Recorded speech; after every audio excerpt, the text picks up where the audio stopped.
How to fix apps not downloading from Google Play Store. Hey everyone, welcome back to the channel. In today's tutorial, I'm going to show you guys how you can easily fix if you're unable to download apps from your Play Store. But before we get started, don't forget to hit the like button down below and subscribe to the channel. So the very first thing that you want to do here is open up your Play Store and make sure that you're logged into your account.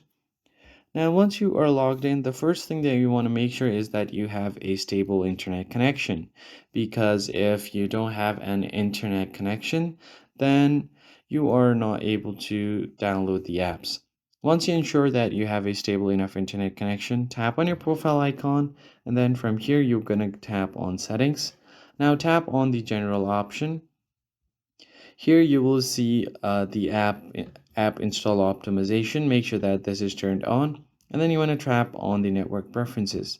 Make sure to select this to over any network because sometimes when your Wi-Fi network is not working, your mobile data will take over to download the app. Now, once you have done this, just tap on this About section down below and make sure that your Play Store version is up to date. If you have an option to update Play Store, just tap right here to update your Play Store and then give your phone a quick restart and you should be able to download the apps. So that's pretty much it. I hope you found this tutorial helpful. I'll catch you guys on the next one.